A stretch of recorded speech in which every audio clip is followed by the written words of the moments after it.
como estamos hablando de este texto de Hegel y su creencia, ¿no? De que la Revolución Francesa había fracasado, porque no tenía esta carga espiritual, religiosa, que él creía necesaria para que se lleve en su totalidad, ¿no? De forma cabal.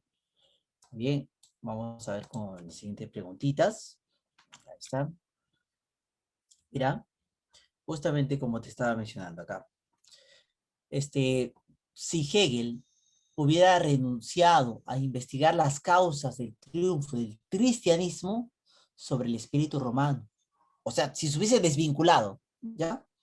De lo que justamente te manifesté, ¿no? Del cristianismo, ¿ya? Y bueno, del espíritu romano y clásico, no habría, a ver, si Hegel no estaría asociado al cristianismo, ¿ya? ¿Qué no hubiese pasado? Hubiera podido explicar la razón del fracaso de la Revolución Francesa, destacado la labor de esta religión a favor de la evangelización, o no habría descubierto las limitaciones materiales y espirituales del helenismo. Pero justamente por conocer del cristianismo, él se opone a la Revolución Francesa, porque sabe, ¿okay? Porque tiene este conocimiento. Ahora, ¿qué pasaría si no tuviese?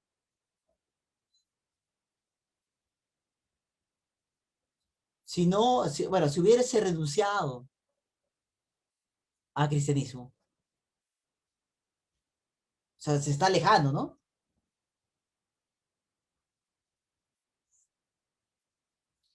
Lo que critica todo el tiempo en el texto es la revolución, ¿m? La revolución francesa. O sea, que no se ha llevado su calidad por la falta de valores o por la misma religión. Entonces, si Hegel, mira, ahí está la pregunta de extrapolación, ahí está la condición, ya está. Si Hegel hubiera renunciado, no hubiese sido partícipe del cristianismo, no habría, ¿qué no habría hecho? Acá me menciona que es la C. No hubiese descubierto las limitaciones materiales y espirituales del helenismo. Es probable, claro, esa es una probabilidad, pero mira, justamente, acá, bueno, espirituales sí, pero materiales, ahí está el problemita, ¿no? Limitaciones materiales. Ahí está el problema de esta opción. Si hubiese quedado solamente espirituales, podría ser la respuesta. Sí, está muy bien, podría, pero justamente hay materiales como que ya la malogró. Muy bien, acá me dice la opción A. Ya. No habría podido explicar la razón del fracaso de la Revolución Francesa. A ver, mira, recordemos cuál es nuestra idea principal. Nuestra idea principal es Hegel y la magnitud del fracaso de la Revolución Francesa. ¿Ya? Ahí está. Ahora, si Hegel si hubiera renunciado al triunfo del cristianismo, claro, no podría explicar la razón por la cual fracasó la Revolución Francesa. No podría, porque no tendría este conocimiento basado en qué? En el cristianismo, pues, sobre el espíritu romano y lo clásico. Por ende, si no tiene ese conocimiento, ¿cómo puede refutarlo? No podría haberlo realizado. Excelente. Aquí es la opción A. Ahora, no manifiesta. Se deduce, o sea, es una inferencia, ¿no? Se deduce que Hegel propugna una filosofía de la historia de corte, o sea, ¿cuál es su punto de vista, ¿no? ¿Es materialista, es panteísta o es idealista? Hegel, Hegel, ¿qué es? ¿Materialista, panteísta o idealista? Sí, yo te había mencionado que Hegel estaba vinculado al ámbito espiritual, ya está, a los valores, a revitalizar la vida. ¿Tú crees que eso sea materialista?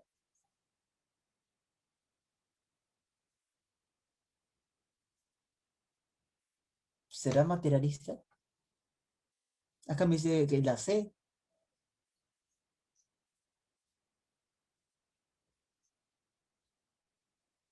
panteísta o idealista. Materialista, vamos a descartar, ¿no? Materialista pues, está vinculándose a qué? A lo material, pues. Y él, no, más bien rechaza esto porque está enfocado ¿a qué? Al ámbito espiritual, ¿ok? Él está enfocado al ámbito espiritual. La Revolución Francesa, sí, estaba vinculado al materialista, claro, pero por eso mismo él refuta, él dice que está en contra porque faltó plantear el ámbito espiritual. Ajá, entonces descartamos la opción A, dijo Eva. Ujú. La B panteísta viene pan, pan es todo. O sea tanto material como ideal. Y no, pues eso no lo mencionó, no lo mencionó. Ajá, entonces, justamente como mencionó acá, sería la opción C. Ujú. Hegel propugna esta filosofía idealista, ¿ya? Porque justamente como te mencioné, él dice que la revolución se concretará cuando se trate del ámbito espiritual, cuando esté enfocado al cristianismo, como creía, ¿no? Y también acerca de los valores, como está sustentando. Ahí está. Ahora sí, vamos con el siguiente texto. Ah, vamos a ver. ¿Qué nos menciona acá? Un ratito voy a expandir acá mi pantalla. Ya está.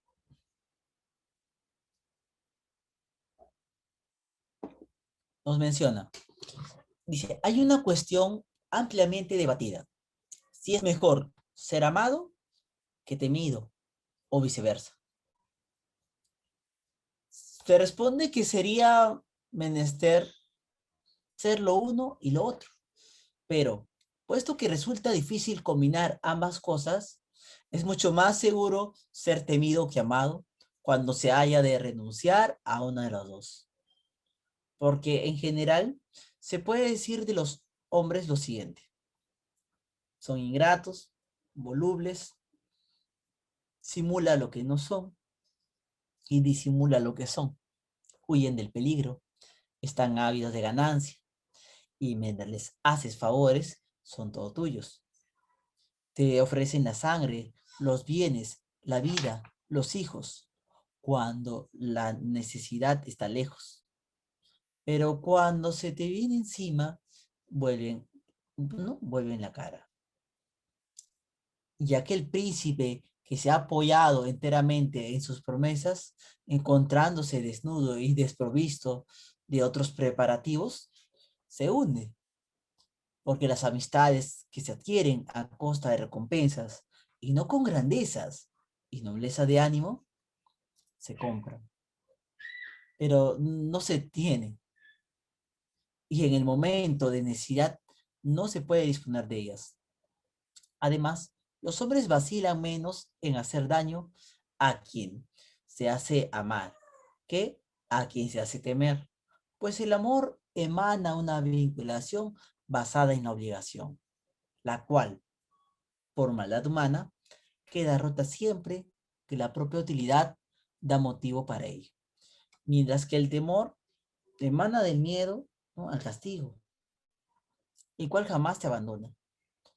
Debe, no obstante, el príncipe hacerse temer, de manera que si le es imposible ganarse el amor, consiga no evitar el odio, porque puede combinarse perfectamente el ser temido y el no ser odiado. Conseguirá esto siempre que se abstenga de tocar los bienes de sus ciudadanos y de sus súbditos y sus mujeres. Y si a pesar de todo le resulta necesario proceder a ejecutar a alguien, debe hacerlo cuando haya justificación oportuna y causa manifiesta. Pero por encima de todas las cosas, debe abstenerse siempre de los bienes ajenos, porque los hombres olvidan con mayor rapidez la muerte de su padre que la pérdida de su patrimonio.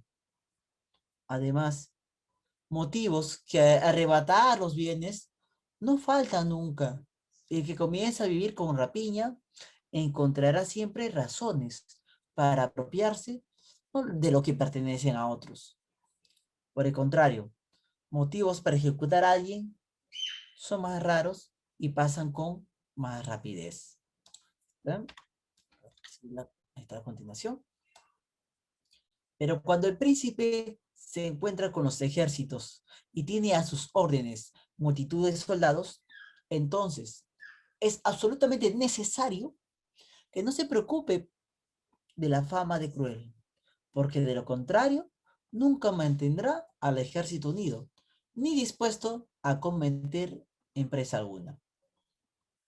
Concluyo, por tanto, volviendo a lo relativo de ser amado y temido, que como los hombres aman según su voluntad y temen según la voluntad del príncipe, un príncipe prudente debe apoyarse en aquello que es suyo y no en lo que es de otros.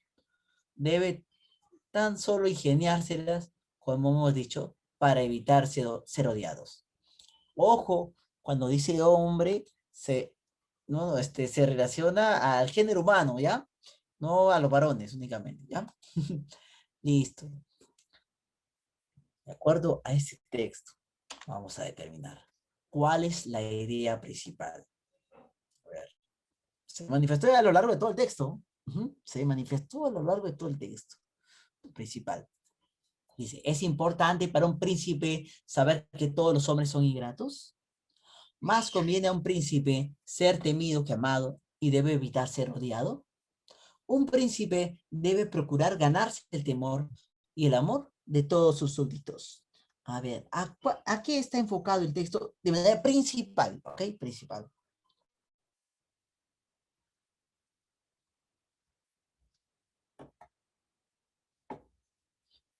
Lo mencionaron al inicio del texto y al final del texto también.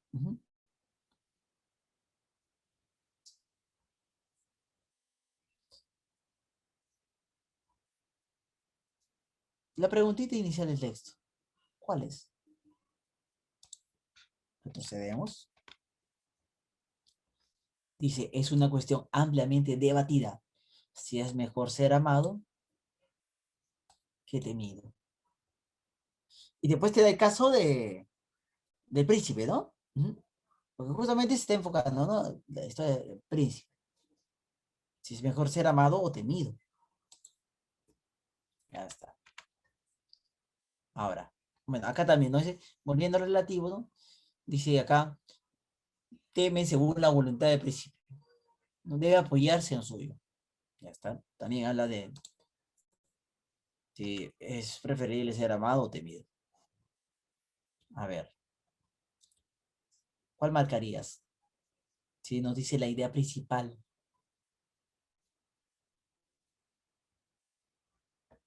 Empezamos a descartar. Dice, ¿es importante para un príncipe saber que todos los hombres son ingratos? ¿La ingratitud en el texto es importante? Ahí está, ingratos. No, no es relevante Vamos a descartar la opción A. Y acá me manifestaron la opción B también. Dice acá, más conviene a un príncipe ser temido que amado. Profe, esto estaba en el texto, claro, si le mencionó, ¿no? Que le conviene ser temido. Por ejemplo, cuando va a una guerra, acá lo mencionó. Le conviene ser más temido que amado. Pero sobre todo, evitar ser odiado. ¿Mm? Acá también, al final del texto, también te dice, ¿no? Para evitar ser odiado. Entonces, esa es la idea principal. Porque la C nos dice, un príncipe debe procurar ganarse el temor y el amor. No puedes ganarte los dos a la vez, pues. No, no puedes ganarse los dos a la vez. Es imposible. Dice, de todos todavía, está generalizando. De todos los súbditos, peor todavía, ¿no? Ajá, así que aquí la opción vendría a ser la B. Muy bien. Ahora pasamos a la siguiente pregunta. Vamos a ver, ¿qué nos menciona? En el texto, el término rapiña, o sea, la palabra rapiña, ¿A qué hace alusión? ¿A la legalidad, al engaño o la expoliación? A ver, regresamos. ¿Dónde está rapiña? ¿Ahí está? Término rapiña. Ahí la palabra rapiña. Profe, yo he escuchado animales de rapiña. Ya. Dice por acá, bueno, cuando son rapiñeros, claro, que roban, ¿cierto? Que se apoderan de cosas que no son suyas. Dice acá, además, motivos para arrebatar los bienes no falta nunca. Y el que comienza a vivir con rapiña encontrará siempre razones para apropiarse. Claro, apropiarse, ¿no? De lo que no le pertenece. O sea, quitar de manera injusta a los demás. A eso se refiere rapiña en ese texto. Quitar de manera injusta. Muy bien, ahora, en el texto, ¿cuál sería? La legalidad. Legalidad significa quitar de manera injusta. El engaño significa quitar de manera injusta. O la expoliación sería quitar de manera injusta. A ver, ¿cuál de estas se relaciona con quitar, apropiarse de manera injusta? Acá menciona que es la opción C. No, la legalidad, obviamente, vamos a descartar la opción A, legalidad, no son para nada. Engaño podría ser, pero no necesariamente se va a apropiar de algo, ¿no? Puede ser una treta, una falacia, una mentira, pero no necesariamente te va a quitar, ya no necesariamente. En cambio, el término expoliación, como han puesto la C, la expoliación, sí, significa quitar, ¿no? Apropiarse de un objeto, de un bien ajeno, ¿ok? De manera injusta. Por eso aquí es la opción C. Excelente. Ahí está. Ahora, bueno, la pregunta 11 dice, resulta incompatible. Ah, ya. Profe, usted me dijo que incompatible es lo contrario, lo opuesto. Excelente, se opone el texto. Dice, con el pensamiento del autor, decir que los hombres, a ver, otorgan poca consideración a los bienes materiales, muestran gran avidez para acumular ganancias, aman según los imperios de su propia voluntad. A ver, es incompatible, o sea que va en contra del texto. Le otorgan poca consideración a los bienes materiales. ¿Poca? ¿Los seres humanos le damos poco valor a los bienes materiales?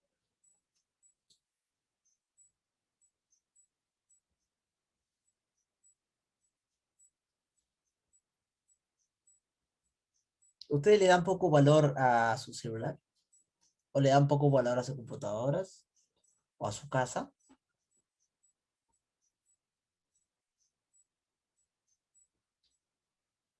No, no. Mira, que presto, no, no es que seamos materialistas al 100%, ¿no? Ok, cada uno tiene sus creencias, claro, pero es intrínseco en el ser humano otorgarle cierto valor, ¿ok? A un objeto. Por ejemplo, o sea, si te roban un celular, si te vas a deprimir, porque para ti significó algo.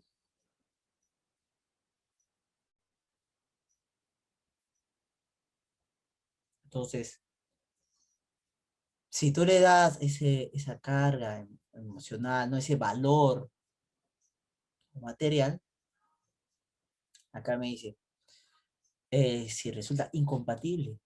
Claro, pues muy bien, Wilber. No es poca. Claro, no es poca consideración. No es poca. Si fuese, le otorga mucho, una gran consideración, eso sí se vincula, ¿no? Pero acá dice poca consideración. Se está oponiendo entonces. Y no solamente a lo que vivimos, ¿no? Lo que está en el pasado en el texto. Ujú. Entonces, no sería poca, sería bastante, ¿no? Sí. Entonces, esta se está oponiendo a lo que se menciona en el texto. Porque en la opción B dice, muestra una gran habilidad por acumular riquezas, acumular ganancias. Sí, los hombres sí hacen eso, pues en el texto nos menciona que sí. También dice, aman según los imperios de su propia voluntad. Sí, los seres humanos podemos deducir que sí. Aman según lo que lo que ellos quieran. Ajá. Claro, entonces la que se está poniendo aquí sería la opción A. Muy bien. Vamos acá con el texto número 4. Ujú. Nos dice el texto 4. Un ratito, un ratito. Este era el texto 4. A ver, a ver.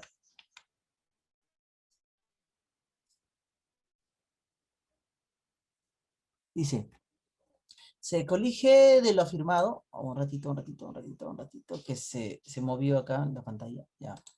Se colige de lo afirmado. O sea, se deduce de lo afirmado que en el texto sobre los hombres, que estos son por naturaleza, que son creyentes, hipócritas o dadivosos.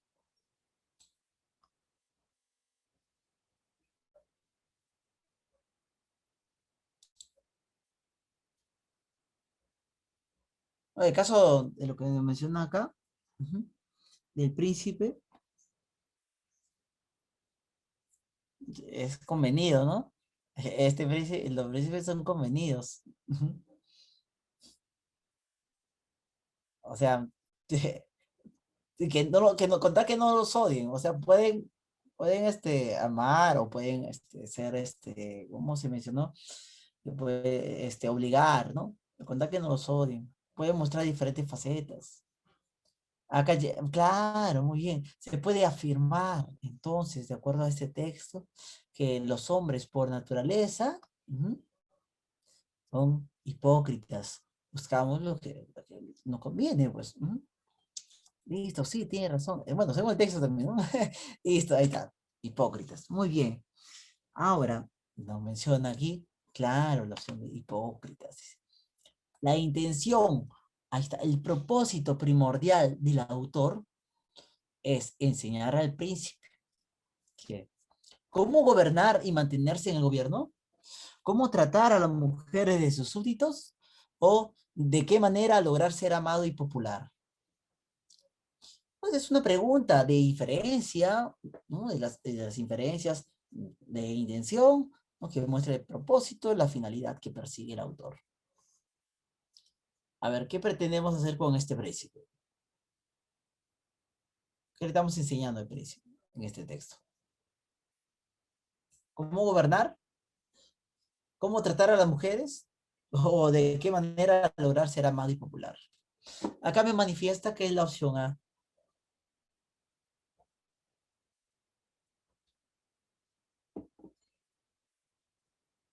¿Cómo gobernar y mantenerse en el gobierno? ¿Cómo gobernar? Amando a sus súbditos y mantenerse en el gobierno, o sea, lo que sería, no ser odiado. Porque si un gobernante es odiado, no duraría mucho en el gobierno. Justamente es lo que le pasó a Merino, por ejemplo. De odiado. ¿Cuánto duró? Creo que ni una semana, ¿no? Ujú. O sea, la intención primordial del autor de este texto es enseñar a este príncipe a cómo gobernar y mantenerse en el gobierno. Ajá. Muy viejo. Mira, podemos hacer analogías con lo que pasa en la actualidad.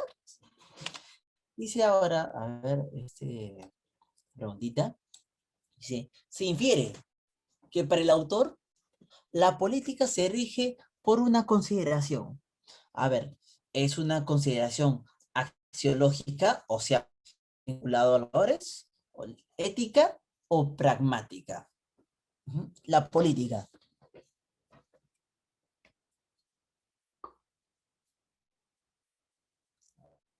se rige por una consideración. O de manera general. O sea, ¿nos habla de los valores el texto? Pues no nos habla de los valores, no por ningún lado, ¿no? Más bien, te habla de esta hipocresía, de amar o ser temido, ¿no? Ujú. Acá me dice que es la opción C. Bueno, desvinculamos, ¿no? La axiológica ya estamos descartados, ya está. La disociamos, la alejamos. ¿No? Ética, claro, está vinculado a los valores, ¿no? La ética tampoco, no se asocia. Claro, sería la práctica, la praxis, ¿no? La pragmática, ¿sí? Cómo se está esta Se está manifestando, bueno, se está comportando este príncipe. ¿Cómo lo va a otorgar? Mediante la práctica, pues. Ujú. Bien, por eso de forma pragmática. Listo. ¿Está? Ahora dice, si el autor, ahí está muy bien, Wilber, claro, pragmática. Ahí está. Dice, si el autor del texto, ojo, acá es una pregunta de extrapolación, ¿ya? Es un supuesto. Si el autor del texto hubiese tenido una mirada totalmente distinta a la que tiene sobre la naturaleza humana, probablemente hubiese aconsejado al príncipe que, entonces todo lo opuesto. A ver, si nos decía, ¿no? Cómo gobernar y mantenerse en el gobierno, bueno, en esta preguntita nos va a referir todo lo opuesto, ¿no? Que el príncipe debe desconfiar de los hombres, que sea autoritario y cruel con su pueblo, o que actúe confiando en sus súbditos. A ver, ¿qué hubiese aconsejado al príncipe?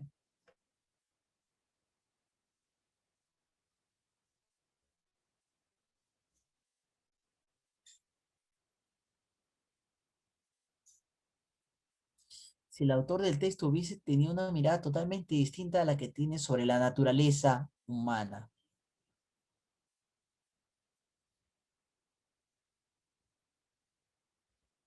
Probablemente, ahí está esa posibilidad, hubiese aconsejado al príncipe que,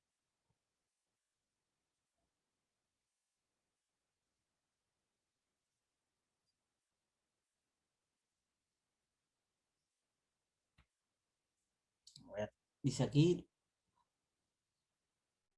a ver, acá no menciona, un ratito, la C. Acá me mencionó que es la opción C.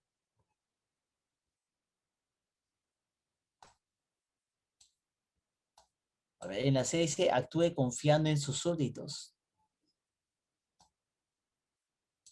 No, yo te había manifestado, ¿no? Que había esta expoliación, o sea que se quitaban, ¿no? De manera injusta ciertos bienes, ¿no? O sea, había una desconfianza, ¿no? La naturaleza humana es, se plantea mucho en la desconfianza, pues. Ujú. Desconfiamos de todos.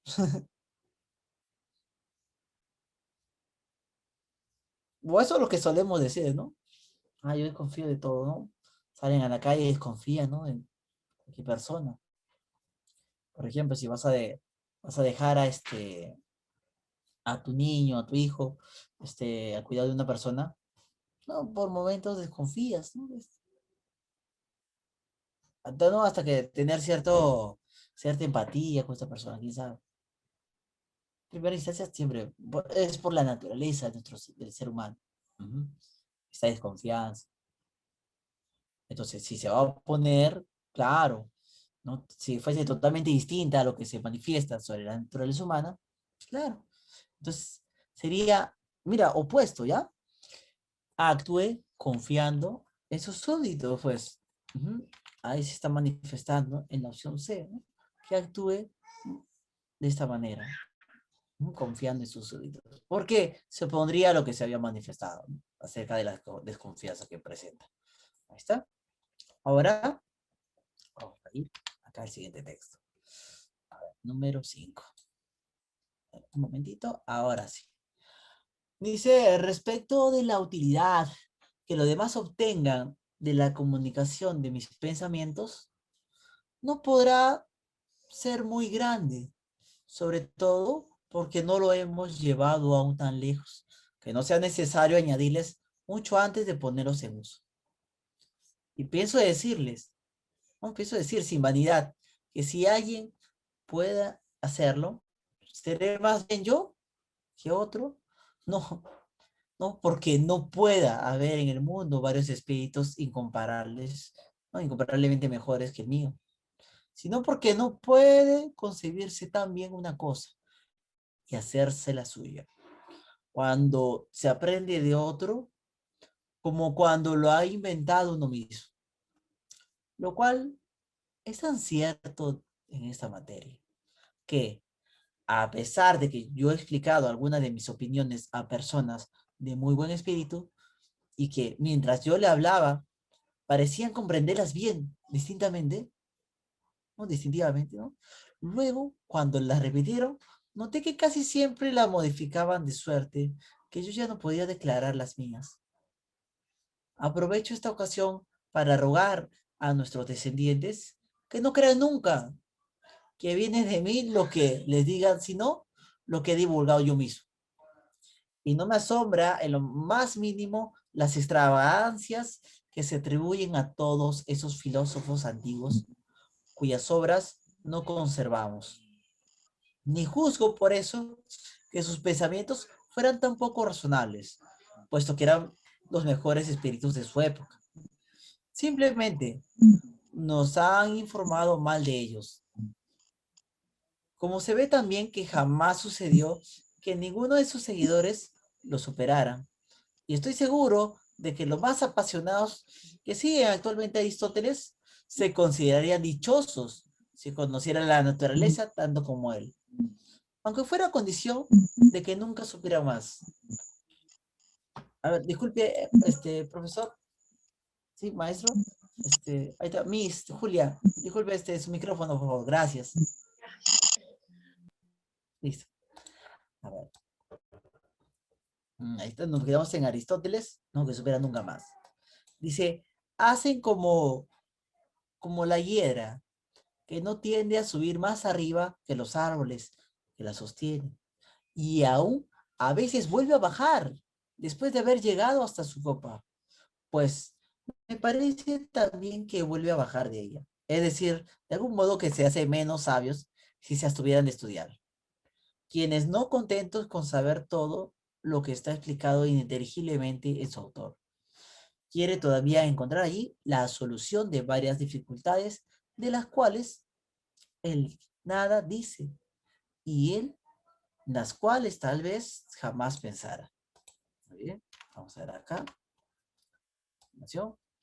Sea como fuere, su modo de filosofar es muy cómodo para quienes tienen solo espíritu mediocre, pues la oscuridad de las distinciones y de los principios de que sirven es causa de que pueda hablar de todo con la misma audacia que si lo supieran y sostener todo lo que dice contra lo más, ¿no? Los sutiles y más hábiles sin que se haya, ¿no? Un medio de convencerlos. Muy bien, a ver, este texto, vamos a plantear entonces las preguntitas. A ver, el autor, ¿qué nos dice? Destaca la idea de que de un filósofo es necesario remitirnos directamente a sus propios textos. Pese a que pueda haber espíritus incomparablemente mejores, solo él puede explicar su propia doctrina filosófica. Los seguidores de un filósofo, por su espíritu mediocre, jamás han podido desarrollar una genuina doctrina filosófica. A ver, el autor destaca, ¿ya? Cuando se habla de estos filósofos, que no se crea, ¿ok? Que no se confíen en lo que han dicho, bueno, de lo que los demás han dicho acerca de ese filósofo, ¿ya? Sino que tienes que leerlos directamente, ¿ya? Para conocer a Platón, a Aristóteles, no dejes que te lo cuenten. Léelo tú mismo. A eso se refiere el texto. Porque si no, se desvirtúa. Porque de persona en persona, cada uno tiene su concepción acerca de lo que ha leído. Tiene su propio pensamiento acerca de lo que ha leído. Pero el autor de este texto dice, no, no confíen en las personas que hablan sobre un personaje, sino lee al personaje en sí, para que veas la forma directa en cómo se está manifestando. Así que, ¿cuál es la idea que destaca el autor de ese texto?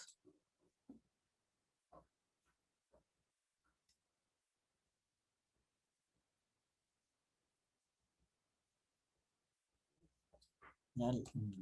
Hay que ir a los libros, ¿no? De frente. Justamente hace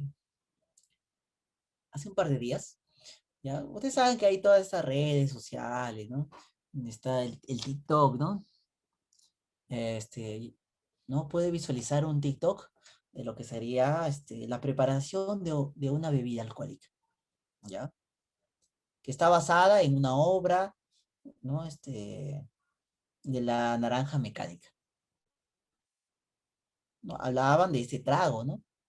En la naranja mecánica, en las películas, bueno, en la película sale que está bebiendo leche, ¿no? Pero bueno, el dueño del TikTok decía que era este trago combinado con diferentes tipos de licores. Ya está. Y entró en un gravísimo error. ¿Por qué? Porque ese trago que él estaba mencionando no existía en los tiempos cuando se creó ese libro. O sea, entró en una contradicción. Por eso, no crean siempre lo que ven. Ujú. No siempre crean, ¿no? De las personas que manifiestan acerca de un libro o de un texto, sino que tienes que hacerlo de forma directa. Igual funciona acá. Tienes que hacerlo de forma directa. O sea, el autor destaca esto, que tienes que evidenciarlo de forma directa. Por eso acá dice, el autor destaca. Ujú. ¿Dónde nos menciona esta forma directa? Directamente. Tienes que ir directamente a los textos, ¿no? Que fueron proporcionados por este filósofo. A ver, en la B también nos dice esa forma directa. No nos dice, solo él puede explicar su doctrina filosófica. Pero por espíritus incomparablemente mejores. No, no. Dice acá, los seguidores de un filósofo por su espíritu mediocre jamás han podido desarrollar, tampoco, ¿no? No habla del desarrollo en sí de los filósofos o de sus seguidores, ¿no? Sino que uno hay que dirigirse directamente a los textos proporcionados de manera directa. Ajá, listo. Aquí es la opción A. Y acá nos señala, ¿no? Se infiere, o sea, se deduce que el autor considera que su pensamiento, ¿cómo es su pensamiento? Es el más importante de toda la historia de la filosofía. Cuando se consolide, no podrá ser modificado por nadie, que aún es incipiente y requiere una mayor profundización. Dice, el autor considera, ¿no? Que su pensamiento, ya está. ¿Cuál podrá ser aquí? Un poquito más rebuscado, ¿no? Esa pregunta está un poquito más difícil. A ver, dice acá. A ver, ¿cuál podría ser? Vamos a descartar, ¿ya? Dice, es el más importante de toda la historia de la filosofía. ¿El pensamiento del autor? No, no se considera como tal, ¿no? ¿El más importante de la historia de la filosofía? No, ese es incompatible, no se puede inferir por ningún lado. Ajá. Voy a descartar aquí la opción A. ¿Listo? Acá nos dice en la opción B. Cuando se consolide, no podrá ser modificado por nadie. Si un pensamiento se consolida, ¿ustedes creen que no puede ser modificado?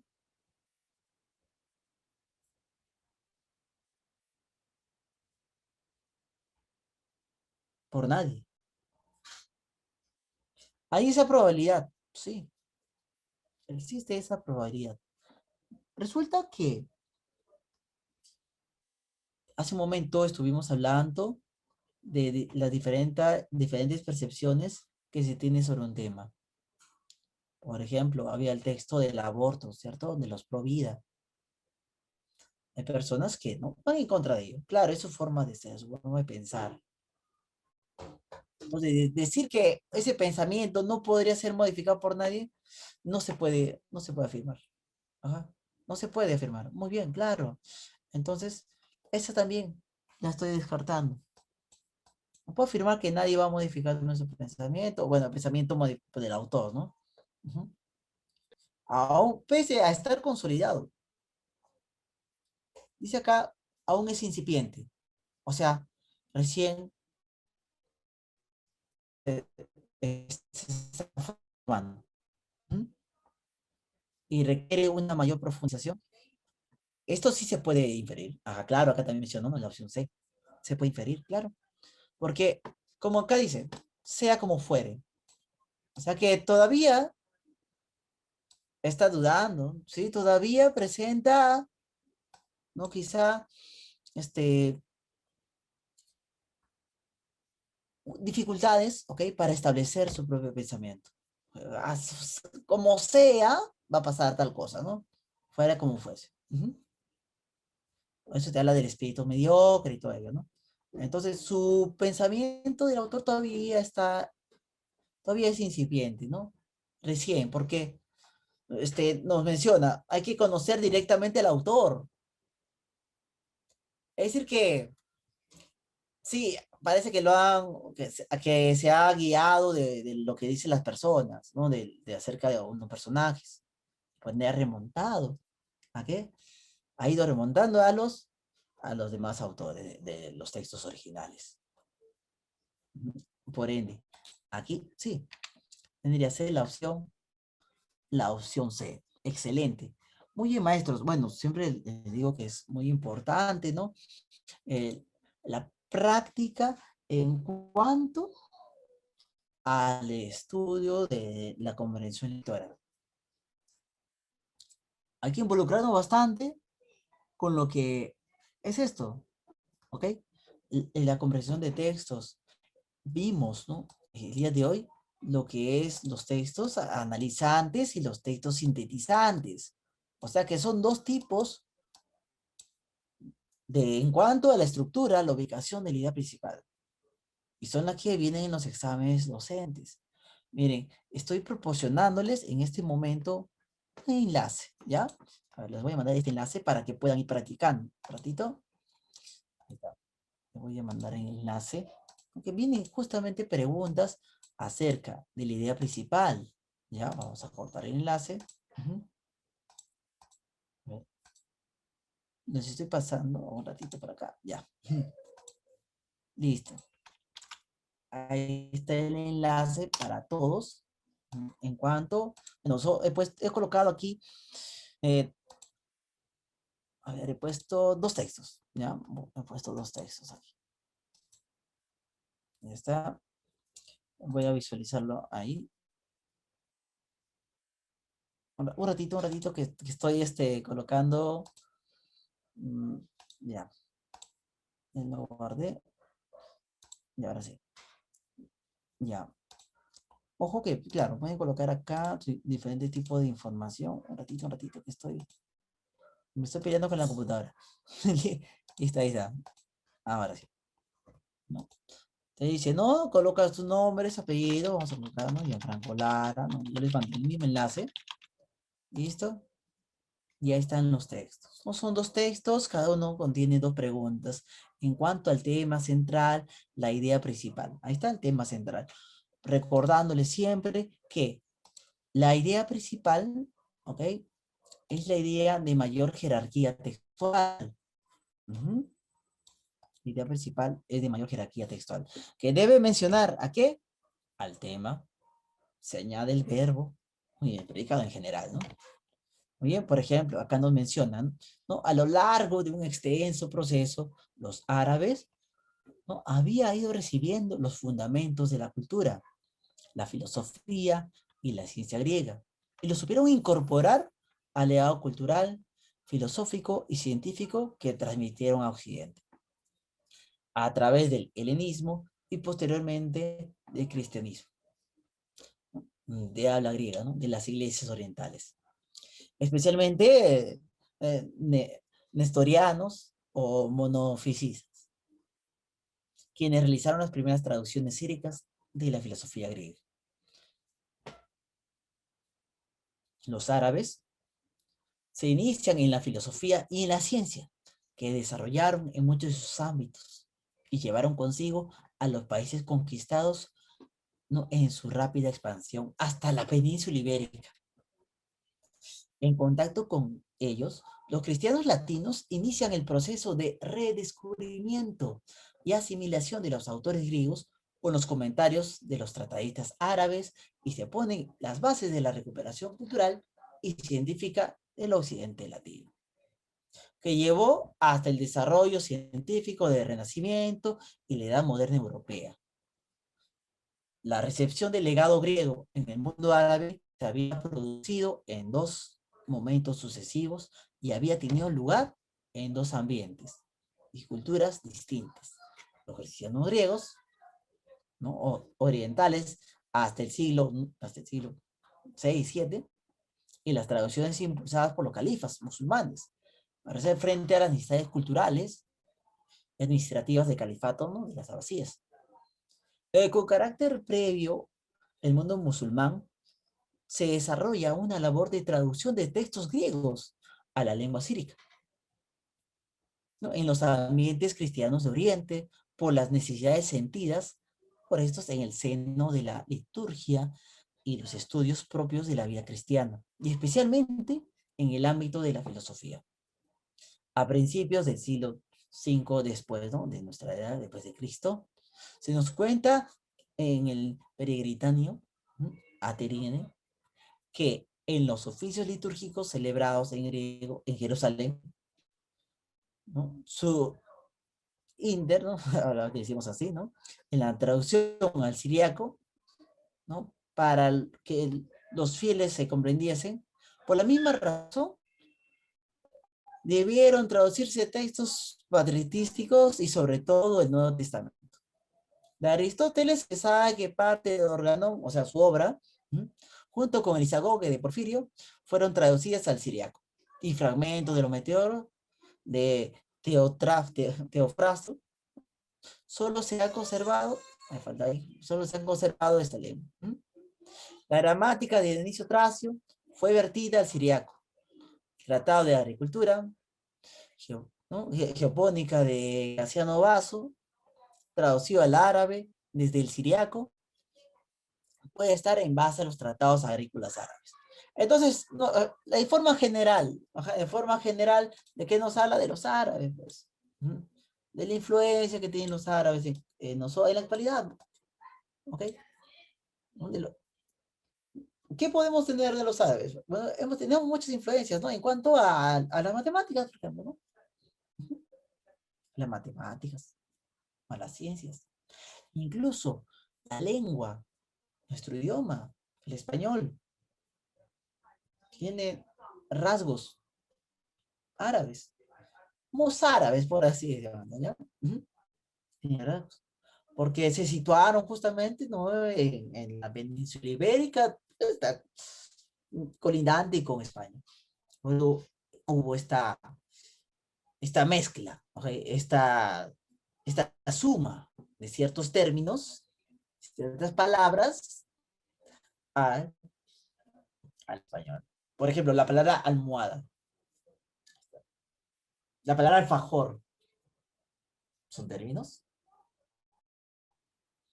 Son términos que son del árabe. Bueno, ahí está la preguntita, parte del tema central, ¿okay? No te digo del tema central, entonces, ¿qué está hablando? El título, ¿ya? Entonces, si no está hablando del título, no debe llevar verbo, solamente la idea principal. Bueno, claro, en la pregunta número 2, sí te estaba mencionando de la idea principal, ¿no? Localizamos la idea central del texto. Bueno, y también abajo hay otro texto. Yo te coloco los textos para que puedas ir practicando. Están basados mucho en lo que sería estos textos de los exámenes, de los exámenes docentes. Por eso, bueno, vamos a ver diferentes clasificaciones de los textos. Ya han visto, de acuerdo al contenido, estamos viendo de acuerdo a la estructura. Seguirás viendo, de acuerdo a la estructura se le va a añadir otra tipología, ¿no? Ya les mencioné analítico, bueno, analizante, sintetizante, se le va a sumar lo que son los textos encuadrados, paralelos, o también parasintéticos centralizantes. Se le va a añadir, que también tiene su respectiva clase, ¿no? Vamos a hacer una clase de acuerdo a ello. Y también de acuerdo a la intención, como te mencioné, textos narrativos, textos descriptivos, textos argumentativos, que ya también tienen su propia subclases, ¿no? Porque también vamos a ver textos de esa magnitud. Muy bien, maestros, ha sido un agrado tenerlos el día de hoy, así que nos reencontraríamos la próxima semana. Cuídense mucho y sigan practicando. Nos vemos. Hasta luego. Gracias.